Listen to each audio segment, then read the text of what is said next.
The first police cruiser rolled down Maple Lane at 3:14 a.m., its siren slicing through the quiet suburban dark. The houses were identical here, white fences, trimmed lawns, and windows glowing faintly with the warmth of ordinary lives. But at the corner of number 47, everything felt wrong. The lights inside flickered as if the house itself were breathing. Officer Green was the first to step inside. He would later tell reporters that he felt something watching, though there was no one left alive to do so. The air was thick with the metallic scent of blood and burnt candle wax. In the living room, beneath a family portrait, lay 4 bodies, 2 adults and 2 children, arranged as if in sleep. A 5th body, the father's, was found slumped against the wall, a pistol still warm in his hand.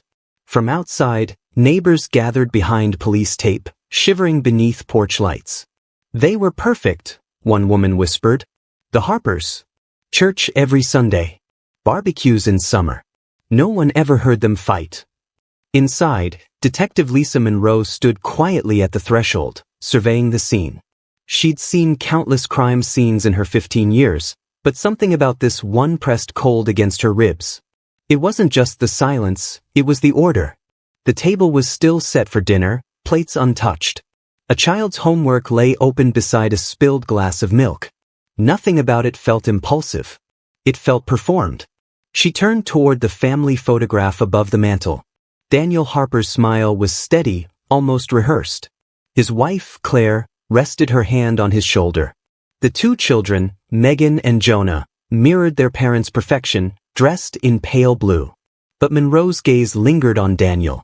There was something in his eyes the camera hadn't erased, a kind of restrained panic. "Detective," Officer Green called softly from the hallway. "You should see this." Monroe followed him into Daniel's study. The room was obsessively neat. Files stacked, pens aligned, computers shut down properly. On the desk sat a sealed envelope, its edges slightly worn, as though it had been handled many times before. The handwriting was careful but trembling. "To whom it may concern, the truth about Claire." Monroe's heart tightened. She didn't open it, not yet. Instead, she scanned the bookshelves, psychology texts, family albums, framed certificates. On the far shelf, a dusty VHS tape labeled 1989. Ethan caught her eye. She frowned. "Who's Ethan?" she murmured. Officer Green shrugged. "No idea. No mention in any record." The detective stared at the name a moment longer before sliding the tape into an evidence bag. Ethan.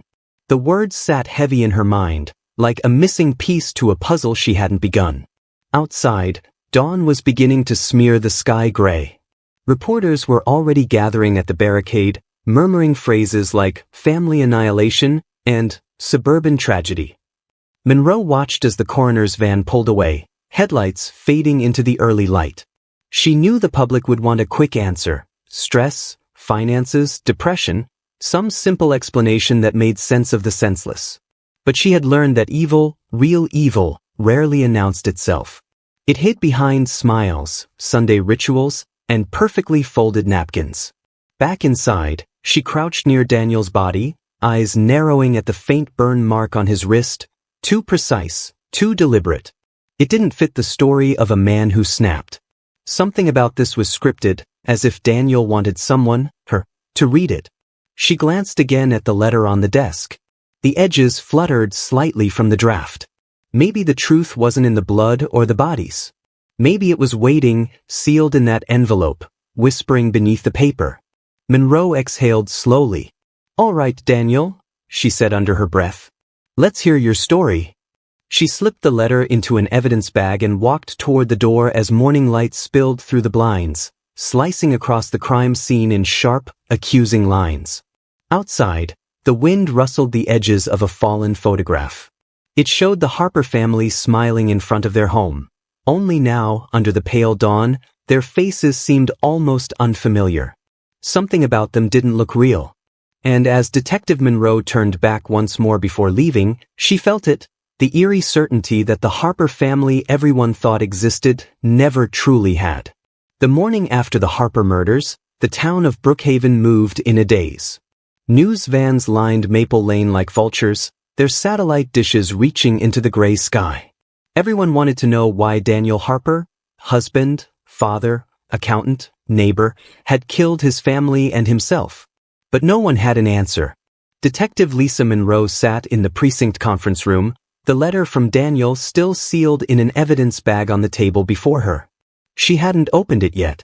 Something told her she needed to understand the man first, the smile behind the horror. Daniel Harper had lived in Brookhaven for 17 years. He worked at a small accounting firm downtown. By all accounts, he was quiet, punctual, a man of polite nods and predictable routines. His coworkers remembered him as someone who always brought homemade lunches, chicken sandwiches, apples sliced with military precision. They said he never swore, never raised his voice. The kind of man who would rather apologize than argue. And yet, one of them, a junior accountant named Troy Keller, told Monroe something that made her pause. Sometimes, he said, fidgeting with his hands, he'd just stop talking. Like mid-sentence. He'd stare past me like he was somewhere else. Then he'd smile, that same polite smile, and keep going. Gave me chills. Monroe studied Daniel's photographs spread on the table. In every image, his expression was identical, a faint upward curl of the lips, polite, inoffensive, and utterly empty. It wasn't the smile of a happy man.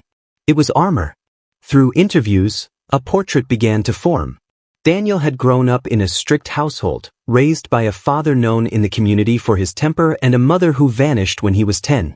He had one brother, Ethan, who disappeared in 1989 after what the police at the time called a domestic altercation. The case went cold, filed away and forgotten.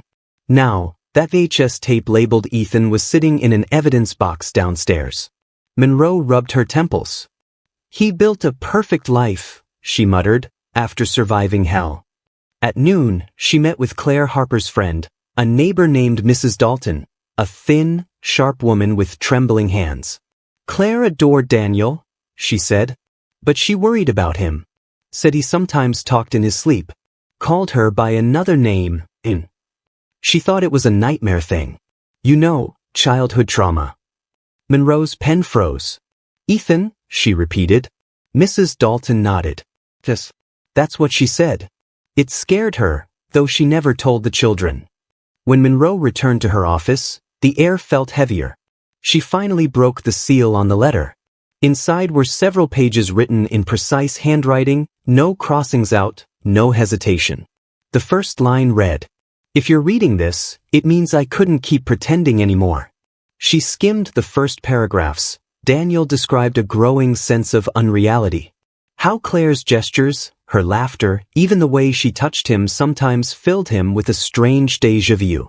He wrote about a dream he couldn't escape, a boy calling for his brother from across a dark field, then silence. She hums the same song my mother used to sing, one line read. But how could she know that?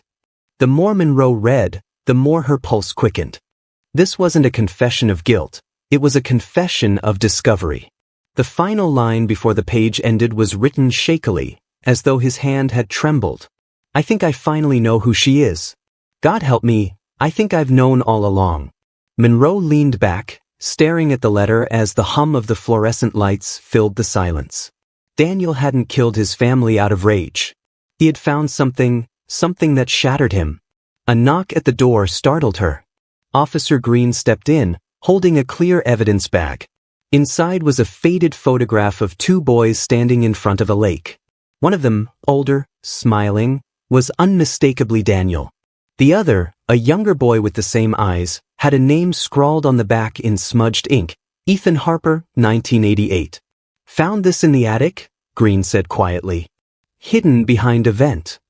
Monroe stared at the photo, her reflection merging with Daniel's smile through the plastic. That same polite, lifeless smile. Somewhere deep inside, a part of her understood, the truth wasn't going to be simple. It wasn't even going to be sane. She turned the photo over again, her voice low. All right, Daniel. Let's meet your brother. Detective Lisa Monroe sat alone in the evidence room, the hum of the air conditioner steady as a heartbeat. The fluorescent light above flickered weakly, throwing shadows across the papers spread before her. Daniel Harper's letter lay open, each page soaked in neat, desperate handwriting, the kind that belongs to someone trying to stay sane while sinking. She had read it twice already, but the words kept changing meaning each time, like they were alive. It wasn't a suicide note. It was a map, one that led somewhere dark and deeply personal. The letter began calmly, "I am not a violent man. I am a father, a husband, a brother, or at least I thought I was." Monroe traced her finger along the ink as she read on. Daniel described how, 3 months before the murders, his daughter Megan had come home from school with a DNA testing kit for a family heritage project. "She wanted to learn where we came from," he wrote. "I didn't know it would destroy us." The test results arrived in an email weeks later.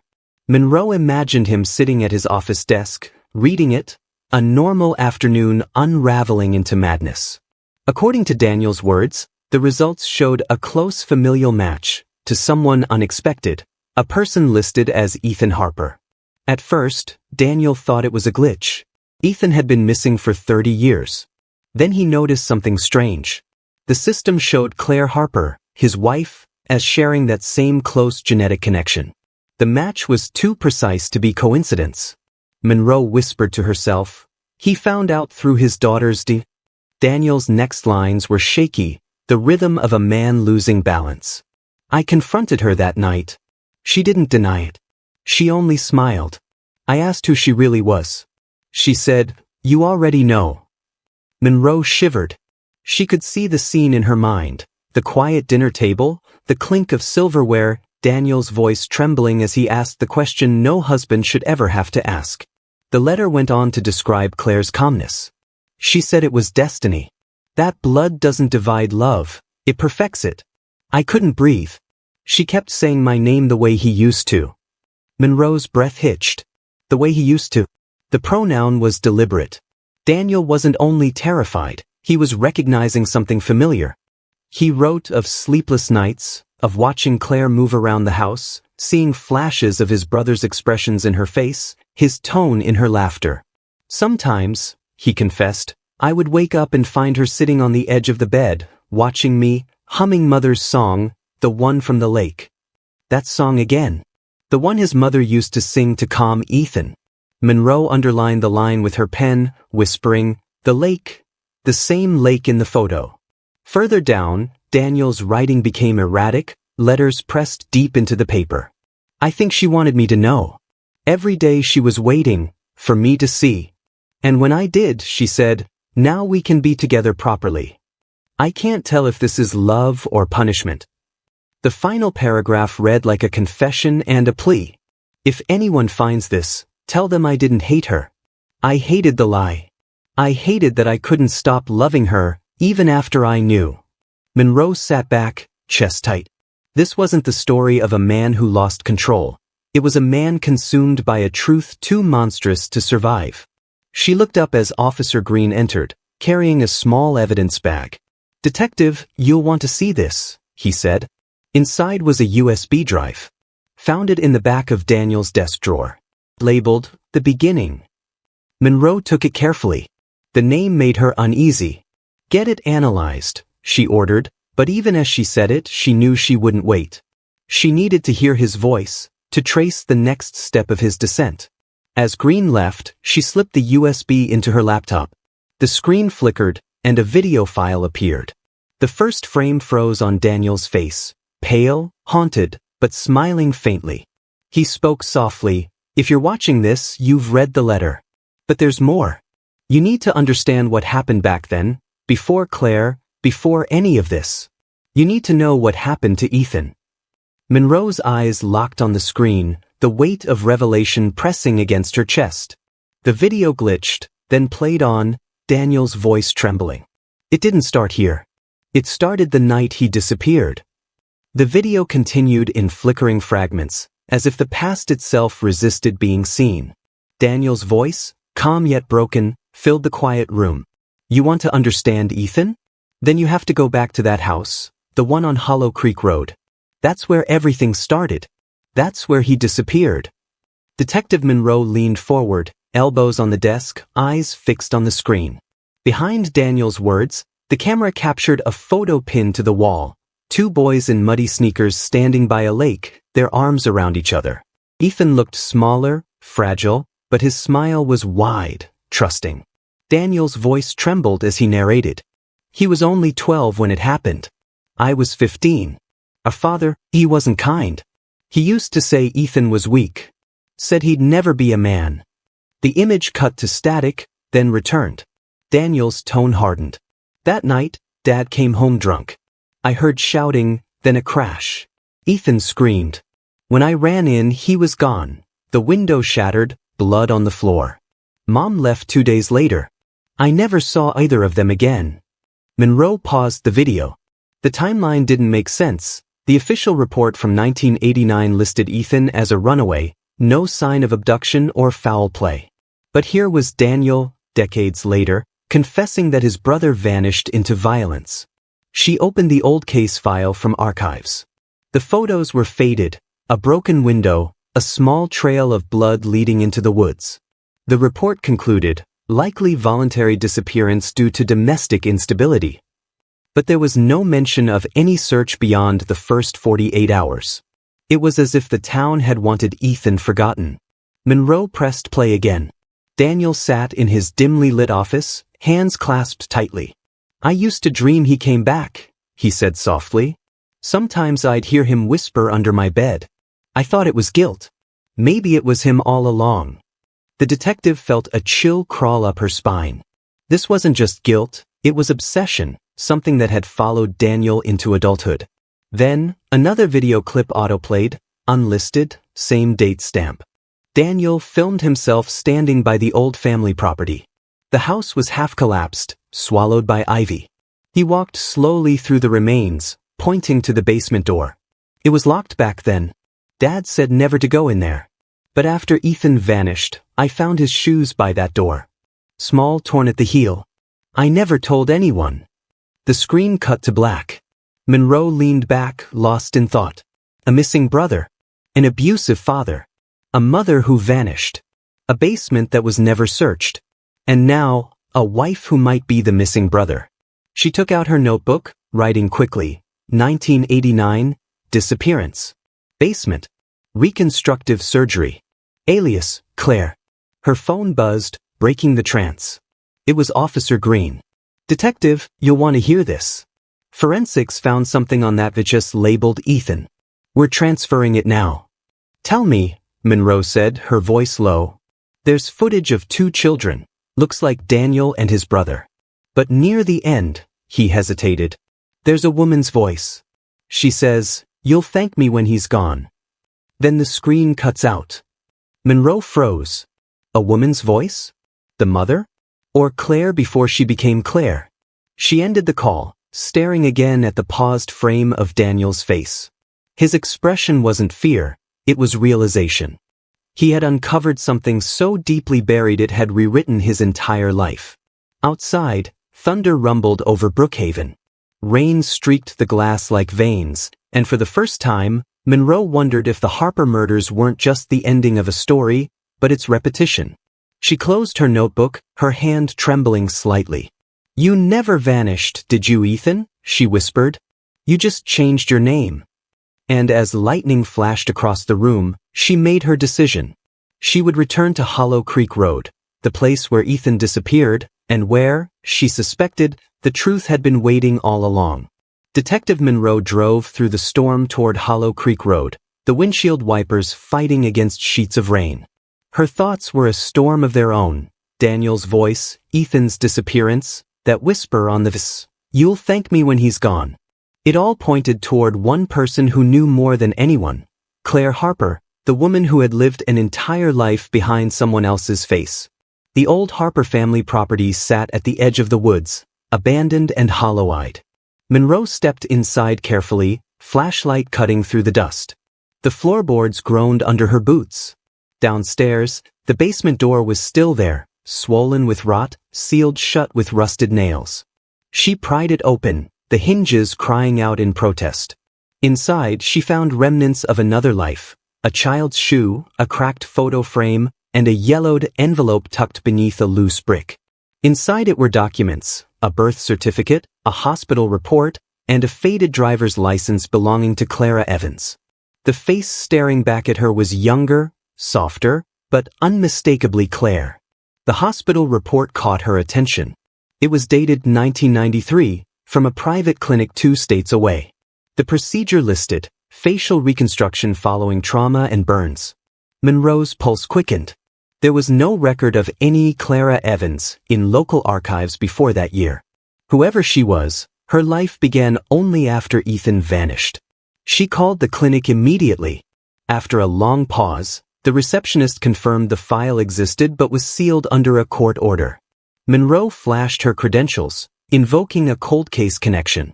10 minutes later, she had what she needed, an address for the surgeon who performed the operation. Dr. Harold Linwood lived alone on the outskirts of town. His voice was frail but clear when he answered the door. "I knew this would come back someday," he said quietly, leading her to his study. The air smelled faintly of antiseptic and regret. When Monroe showed him the photo of Claire, his eyes clouded. "Yes," he murmured. "That was one of my early cases. I was told the patient had been caught in a fire. Severe scarring. But she asked for something unusual." "What kind of unusual?" Monroe pressed. He hesitated, then handed her a folder. She didn't want her old face back. She brought a photo, a boy, maybe 13. She said it was her brother. Wanted her features softened to look like his. I remember thinking it was grief. Monroe stared at the old folder, her stomach tightening. "Do you still have that photo?"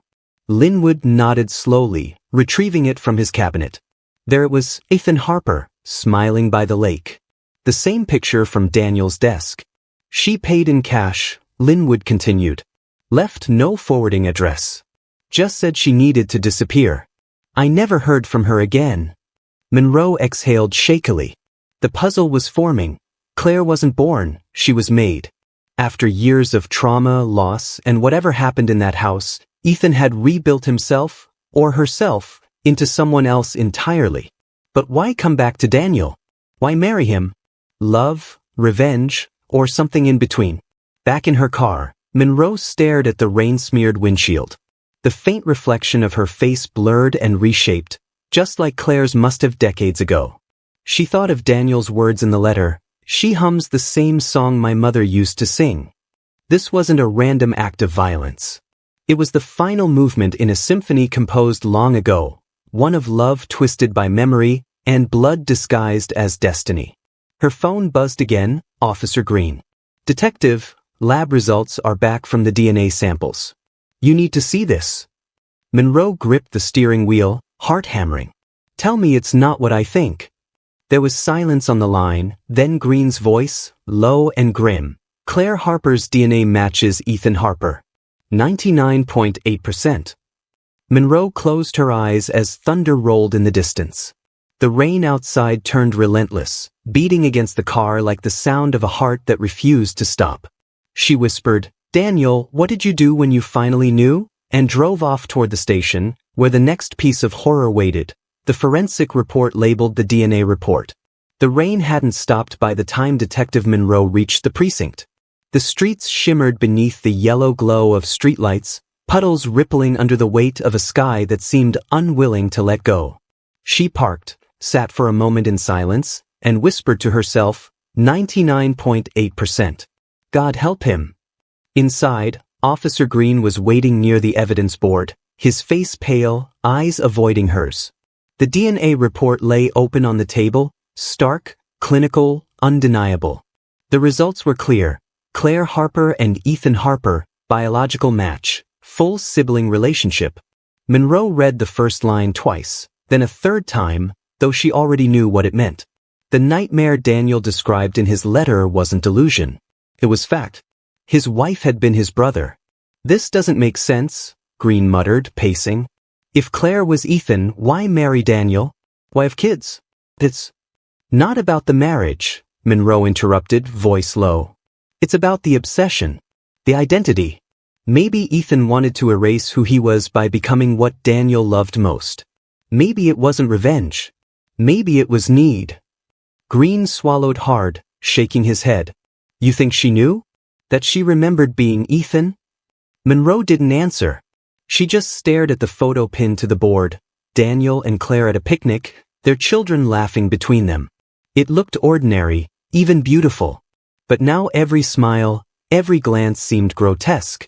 She turned back to the report. A separate page detailed Claire's hospital blood work from the night of her death. Elevated levels of sedatives. Bruising around her wrists. The evidence painted a new picture, one that blurred the line between victim and killer. Daniel might not have planned to kill them, Monroe murmured. He could have confronted her. Maybe she tried to explain, maybe he broke. Whatever happened, it wasn't sudden. Green nodded grimly. And the kids? Monroe's jaw tightened. Collateral damage of madness. His or hers? Maybe both. She opened Daniel's final journal entry from the digital evidence folder. His writing was fractured, frantic. She said it wasn't wrong. That we were family, always meant to be one. I can't stop seeing Ethan's face when she smiles. I can't sleep. The children look like us both. I think I've brought something unnatural into the world. A tremor ran through Monroe's hands. This wasn't just a family tragedy, it was generational rot. Abuse, silence, and trauma buried under decades of secrecy, finally erupting into something unspeakable. She closed the file and stared out the window. Lightning flashed over the town, illuminating the reflection of her own tired eyes in the glass. For a moment, she thought she saw Claire's face overlaying hers, calm, unreadable, eternal. Green broke the silence. There's one more thing, he said, sliding a small flash drive across the table. Pulled this from Daniel's office computer. Video logs from the last week before the murders. Monroe hesitated, then inserted it into the monitor. The screen flickered to life, revealing Daniel seated at his desk, hollow-eyed, whispering to himself. She told me I'm free now. That she forgave me for leaving that night. But I didn't leave. I searched for her for years. For him. For both. I thought I wanted closure. I didn't know closure could kill. He looked straight into the camera. His lips trembled into that faint, haunting smile. If love is truth, then maybe lies are mercy. The screen glitched, freezing on his face. Monroe reached for the keyboard, but another file began to play automatically, audio only. A woman's voice, soft and eerily familiar. You remember, don't you, Danny? The promise. You said you'd never leave me. I just made sure you never could. Monroe froze, her breath shallow. Claire's voice, or Ethan's, was whispering from the grave. Green stepped closer, whispering, "What the hell was that?" Monroe's eyes were fixed on the screen. "It's not over," she said. "There's something missing, something Daniel didn't want us to see." She ejected the drive, slipping it into her pocket. The case wasn't just about identity anymore. It was about intent. She needed to know what happened the night everything collapsed. As thunder rumbled outside, Monroe stood and headed for the door. "Pull the phone records. Claire's, Daniel's, everyone's," she ordered. "I want to know who she talked to in the last 48 hours. Green frowned. "Where are you going?" "To the Harper's house," she replied, her tone firm. "If the truth broke him there, that's where it's waiting for us too." And as she stepped into the storm once more, lightning lit the clouds in fractured silver, the same light that had fallen on Daniel Harper the night he finally learned who his wife really was. The Harper house stood silent under the storm's dying breath, its windows dark except for one, the dining room, where flickering candlelight danced across untouched glasses of wine. Detective Monroe stepped through the threshold, the scent of dust and old roses thick in the air. It had been 2 weeks since the murders, yet everything inside remained frozen in time, as though waiting for a reunion that would never come. The dining table was still set for 4. 2 wine glasses half full, 2 empty. A porcelain plate shattered on the floor near a toppled chair. The remains of a dinner once meant to celebrate 20 years of marriage, and instead became a monument to deceit. Monroe ran her gloved fingers across the tablecloth. "He didn't plan this," she whispered to herself. "He tried to stop it." The flash drive's haunting audio still echoed in her mind. "You remember, don't you, Danny? The promise." Monroe replayed the scene in her head, the calm before the storm. Daniel must have tried to hold it together that night, pretending nothing had changed even after learning the impossible truth. She clicked her recorder. Crime scene log. Dining area shows no forced entry, no defensive wounds nearby. Suggests the family was calm, seated. Possible toast before confrontation. Her eyes moved to the wall behind the table, a photo collage of the Harper family. Vacations, birthdays, laughter. But in every photo, Daniel stood a little apart, his smile just a little too tight. Monroe leaned closer, spotting something odd, a newer photo placed over an older one. She peeled the frame open carefully. Beneath it, the older image showed a teenage boy, Ethan Harper, standing beside a young Claire. The resemblance was eerie. She whispered, "He kept her image alive even before she found him again." The thunder outside grumbled like a warning. Monroe sat in the chair at the head of the table, Daniel's chair, and imagined the scene from his eyes. Claire across from him, radiant, nervous. Their children giggling, unaware. He must have tried to steady his hands as he lifted his glass. She could almost hear him, to 20 years, and to all the things we never knew. But then maybe Claire said something that shattered whatever fragile illusions still held him together. A faint creak echoed from the hallway. Monroe froze. "Green," she called. No answer. The house answered only with its settling bones. She rose, flashlight cutting through the dark. In the kitchen, a single candle burned low beside an open drawer, where the murder weapon, a carving knife, had once rested. Monroe noticed a faint stain on the counter, almost invisible under the flickering light. She swabbed it gently, dried blood. "Dinner turned into confession," she murmured. "And confession into murder." Then she saw it, a folded piece of paper tucked beneath the silverware tray. It was written in Daniel's uneven handwriting. Forgiveness was never what she wanted. She wanted to be remembered. Every lie she told, every name she stole, it was for this night. "I told her I loved her one last time. I meant it. But love dies differently when you learn it's been alive too long." Monroe's throat tightened. It wasn't madness, it was surrender. Daniel hadn't killed out of rage. He'd done it out of despair, out of the unbearable weight of loving something built on lies. A distant rumble of thunder rolled again, softer now.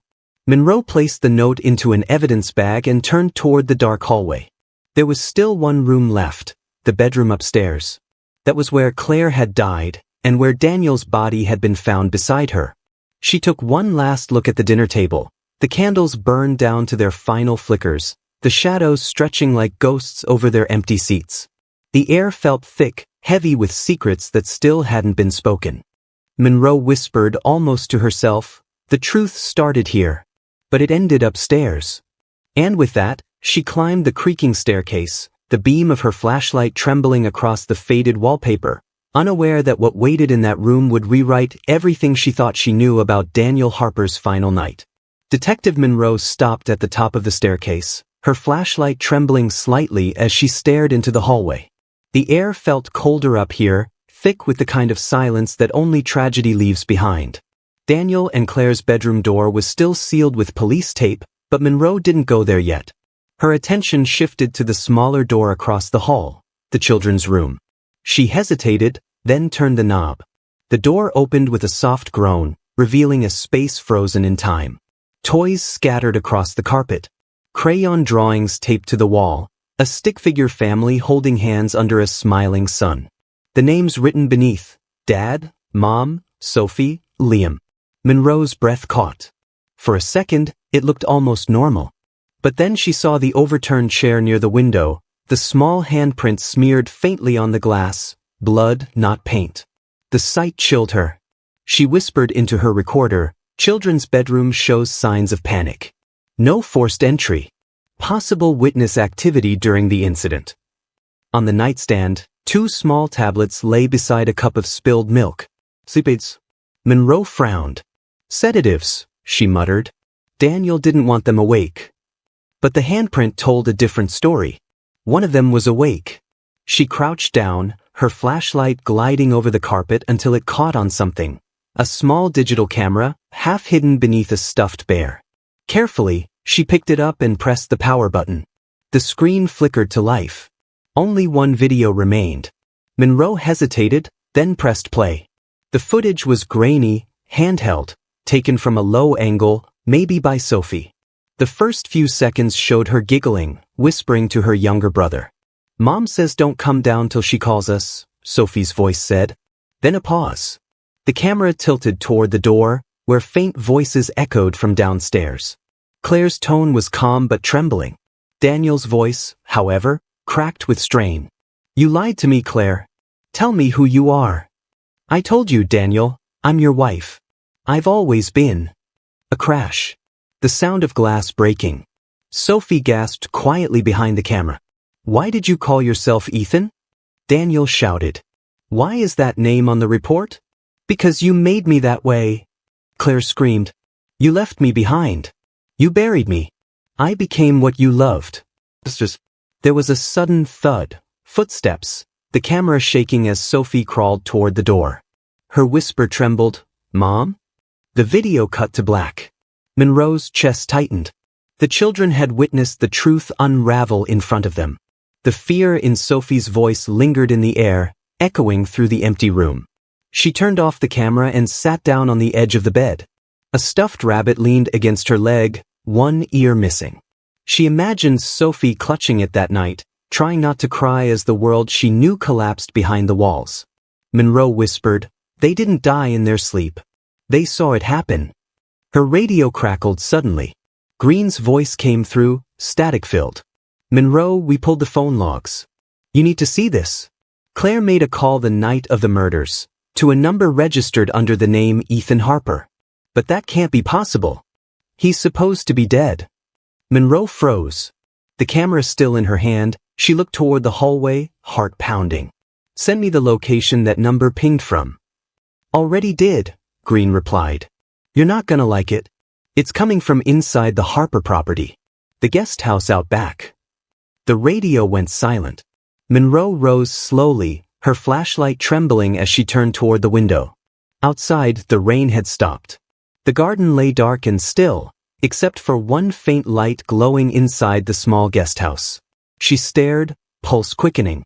4 weeks, the reports had called Ethan Harper a ghost, a name erased, a brother presumed dead. But if that signal was real, then maybe Daniel hadn't killed the last piece of his past after all. Maybe something, or someone, was still alive. Monroe stepped back into the hall, determination hardening her face. "What the children saw," she whispered, "wasn't the end. It was the beginning." And as thunder rolled faintly in the distance once more, she headed for the stairs, toward the garden, toward the light, toward the secret that refused to stay buried. Detective Monroe stepped into the night, the cold air biting at her face as she crossed the backyard toward the small guest house. The grass was slick beneath her boots, the earth soft from hours of rain. The light inside flickered, faint, rhythmic, almost like a pulse. Her instincts screamed that she wasn't walking toward a place, but a truth waiting to claw its way out. She drew her gun and called out softly, "This is Detective Monroe, County Police. If anyone's in there, identify yourself." No answer. She reached the door, unlocked. Pushing it open, she was met by a rush of stale air and the faint hum of electricity. Inside, the single bulb hanging from the ceiling swayed gently. A table stood in the center of the room, covered in papers, photographs, and a cracked laptop.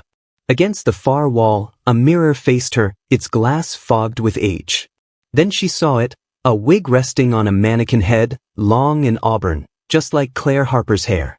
Beside it lay tubes of makeup, prosthetics, even an adhesive remover. Monroe's stomach tightened. Oh my God! This wasn't just a guest house. It was a transformation room. She stepped closer to the table, her eyes scanning the scattered photos. Some showed Daniel and Claire over the years, smiling, laughing, but others were older, far older. Black and white prints of 2 children at a foster home. On the back of one, a shaky scrawl read, "Ethan and Daniel, forever brothers." And in the corner of the table, a framed photograph, Ethan Harper, 20 years old, eyes hauntingly familiar. Suddenly, a sound came from behind her, A slow creak. Monroe spun, gun raised. A figure stood half-hidden in the doorway, motionless. The light caught the outline of a face, pale, trembling, eyes wide. "Don't shoot," a voice rasped. It was male, fragile. "You're too late." Monroe's heart pounded. "Who are you?" The figure stepped into the light, revealing an older man, unshaven, his features sharp but unmistakably similar to Daniel's. His voice shook as he said, "I'm Ethan Harper." For a moment, Monroe couldn't breathe. "That's impossible. You died 30 years ago." He smiled faintly. "I did. That's what they told everyone." Monroe lowered her weapon slightly. "Then who was Claire?" Ethan's eyes darkened. "Claire was me, or what was left of me. After our father's death, I ran. I wanted a new life, a new body, a way to stop being the brother Daniel pitied. I changed everything. Name, face, even gender. And when I found him again, I thought maybe he'd still love me." Monroe felt the chill crawl down her spine. "He didn't know." Ethan nodded. "Not until that night. He found the old files. The photos. I tried to explain, but how do you tell the man you love that he's your brother?" His voice broke, the weight of years crushing every syllable. "He said he forgave me. Then he kissed my forehead and said he'd make it all stop." Monroe whispered, "He killed you." Ethan's gaze met hers, calm, resigned. "He killed what I made of myself. But he didn't kill me. I left before he did it. He murdered the woman wearing my skin." Monroe's pulse thundered in her ears. "Then whose body did we find?" Ethan pointed toward a small trunk near the wall. "Look inside." Cautiously, she approached and opened it. Inside lay a burnt ID card, Claire Harper, and next to it, a woman's wedding ring fused with something charred and unrecognizable. A note was tucked beneath, "You can't bury what you don't understand." Monroe turned back toward Ethan, but he was gone. The door creaked open, wind sweeping through the room, scattering the papers like dying birds. She rushed outside, scanning the garden. Nothing but shadows and the whisper of trees. The guest house light flickered once, then went out completely. Monroe stood in darkness, her hand trembling around the note. Somewhere out there, Ethan Harper, or whatever he had become, was still alive. And for the first time since taking the case, she felt the line between truth and illusion blur beyond recognition. She looked back toward the main house, the windows black and empty. "What did he leave behind?" she murmured. The answer, she knew, lay inside Daniel's final message, the one she hadn't yet opened. Rain began again as Detective Monroe sat in her car, the engine off, the night pressing close around her. The guest house stood behind her like a silent witness, its windows dark, its secrets colder than the air. She held Daniel Harper's flash drive in her trembling hand, the one file she hadn't dared to open until now. Her gut told her that whatever was inside wasn't just evidence. It was a confession. She plugged the drive into her laptop. The screen flickered, and a single video appeared, Daniel_Harper_. She pressed play. The recording opened with static. Then Daniel appeared, seated in the same study Monroe had searched days ago. The blinds behind him were drawn, his face lit only by a lamp's dull glow. His eyes were hollow, the eyes of a man already halfway gone. "Detective," he said softly, voice cracking. "If you're watching this, then I'm dead. And maybe that's the only way this can make sense." He paused, exhaling shakily. "I thought I'd built a life out of love. But love built itself out of lies. The woman I married wasn't who she said she was. Her, the name, the smile, the touch, all of it was Ethan. My brother." Monroe's throat tightened. His voice was both confession and mourning. "I didn't recognize him. 30 years changed everything. The surgeries, the voice, the mannerisms, all crafted to erase Ethan and replace him with someone I could love without guilt. And God help me. I did. I loved her. More than anything." He rubbed his temples, trembling. "When I found the truth, I wanted to run. But how do you run from your own blood? I confronted her that night, the night of our anniversary. She said she did it for me, to be close again, to never be left behind. And then she smiled, That same smile Ethan had when we were kids, and I couldn't breathe. He looked up, eyes brimming. I didn't plan to kill her. I swear I didn't. But she said something that broke me. She said, "We were meant to be one." Daniel's voice faltered. I looked at her and saw both my wife and my brother. I couldn't tell where one ended and the other began. And then I lost myself. He wiped his face with shaking hands. When it was over, I wanted to end it. But not before I told someone, anyone, the truth. Not to clear my name. Just so someone would understand what loving her cost me. He leaned closer to the camera now, his eyes desperate, pleading. "Detective Monroe, if you ever find Ethan, don't arrest him. Don't hate him. He was lost long before this began. Maybe we both were. He tried to become something better, and I tried to believe in something real. Neither of us succeeded." A silence stretched. Only the faint ticking of a clock filled the room. Then Daniel reached into his pocket and pulled out a folded photograph. 2 young boys standing by a lake, smiling. "He was my best friend before he was my curse," Daniel whispered. "And I think, in the end, he just wanted to come home." He placed the photo in front of the camera, then looked up one last time.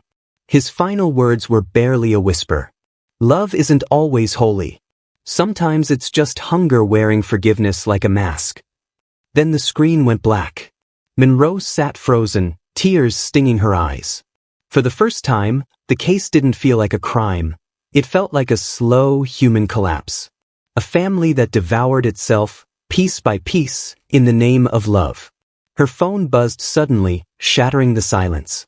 It was Officer Green.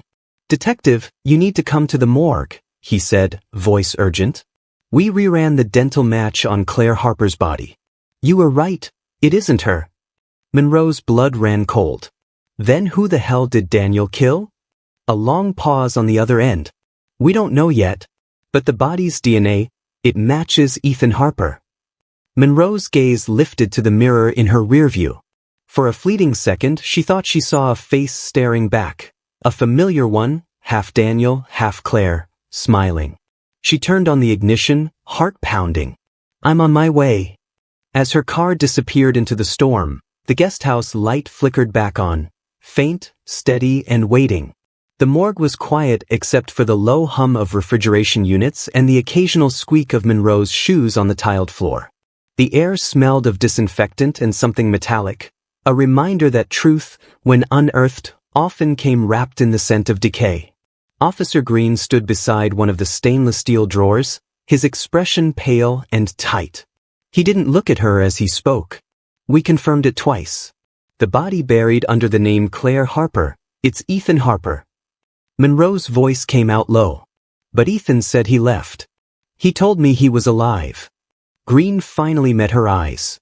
"Then whoever you met in that guest house wasn't Ethan. Or wasn't alive." He pulled back the sheet.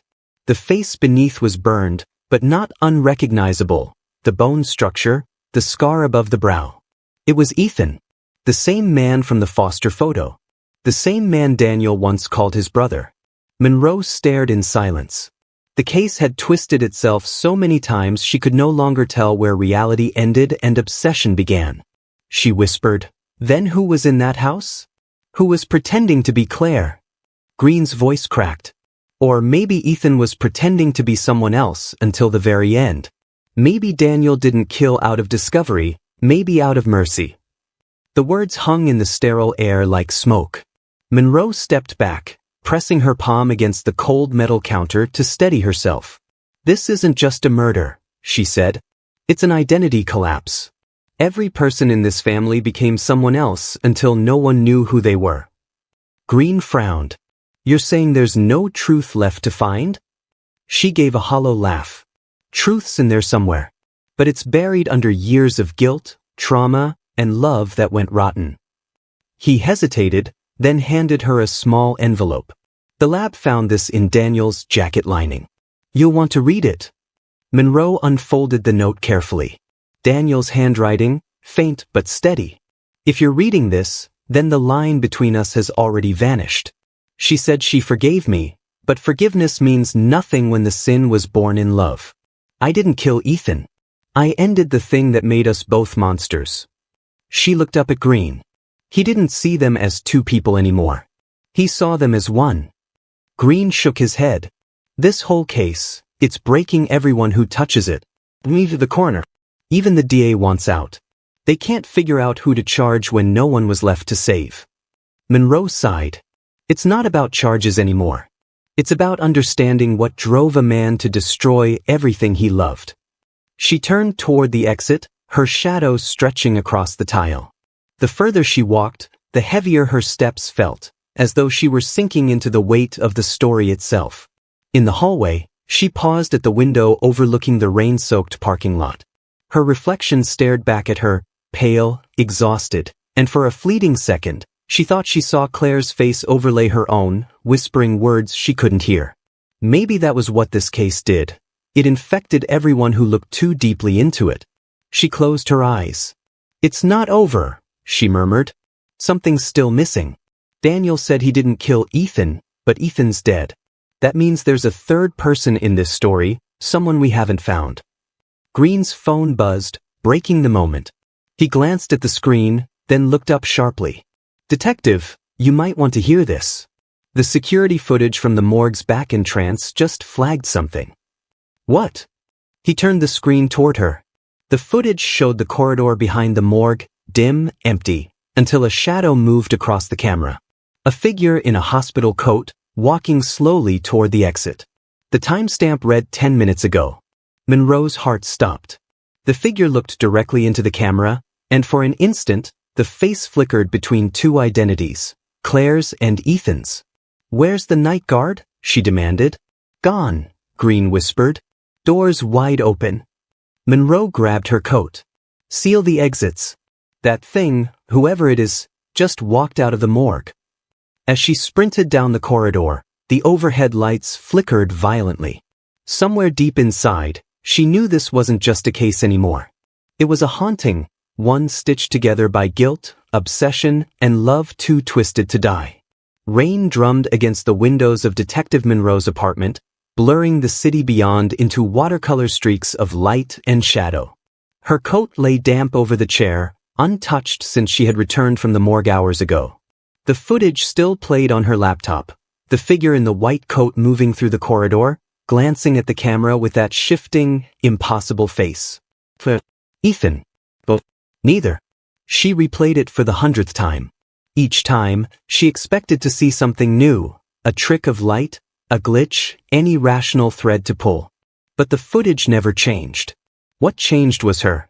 On her desk lay the last page of Daniel's letter, now wrinkled and faintly stained with coffee. If you want to understand, look in the mirror. You'll see what we became. At first, Monroe thought it was metaphorical, a final cryptic flourish from a dying man. But now, sitting in the quiet, she wasn't so sure. Her phone buzzed. Officer Green. She hesitated, then answered. Tell me you found something. His voice was tight. The hospital's patient records. There was no Claire Harper admitted anywhere under her name. But there was an Eleanor Glass, same birth date, same blood type, same scar above her shoulder. Monroe frowned. That's the name Daniel's mother used before she changed identities. Exactly, Green said. DNA confirms a partial match. Whoever we thought was Claire Harper might have been someone else entirely. Someone carrying both lineages. Monroe stood, pacing. You're saying she wasn't Daniel's wife? I'm saying she could have been related to him, Green replied. Maybe the connection was closer than we ever wanted to believe. The words landed like lead. It wasn't just a story of murder, it was one of inheritance. Bloodlines repeating their madness. A cycle born from lies, looping through generations until the truth itself mutated. Monroe walked to the mirror hanging beside the door. Her reflection stared back, exhausted, hollow-eyed. She touched the frame, half expecting to see it ripple. Daniel wrote about a mirror, she whispered. What if it wasn't symbolic? What if he meant this literally, a reflection of what they became? Green was silent on the other end. You think there's another person? Someone who looks like them both? Or someone made to, Monroe murmured. Someone who believed they were both. Thunder rolled outside. The mirror flickered faintly, just for an instant. Monroe froze. The lights didn't dim, and yet the reflection had stuttered, as if another image had tried to surface beneath hers. Her phone slipped from her hand, clattering to the floor. Slowly, she leaned closer. Her reflection was still, but the eyes weren't hers anymore. They were Claire's, warm, almost pleading. "Stop looking," a voice whispered behind her. Monroe spun around, heart racing. The apartment was empty. The rain hissed louder, like static. She turned back, but the reflection had returned to normal. Only her face, pale and trembling. The knock on the door nearly made her jump out of her skin. 3 steady raps. Green's voice came muffled through the wood. "Detective? It's me. We found something else. You should see this." She opened the door. Green stood there, soaked and shaken. He handed her a small plastic evidence bag. Inside was a photograph, black and white, slightly faded. It showed a group of children in a psychiatric ward. Their faces were blurred except one, a boy with Daniel's eyes, and beside him, a girl identical to Claire. Green spoke softly. This was taken in 1996. The file says they were part of a mirror personality study. Twins separated and raised under different names. Monroe's blood ran cold. Then Daniel and Claire. He nodded grimly. They weren't lovers. They were the same experiment. The room tilted around her. The letter, the smile, the voices, it all folded into one unbearable truth. Daniel hadn't been protecting his wife. He'd been trying to destroy the reflection that made him whole.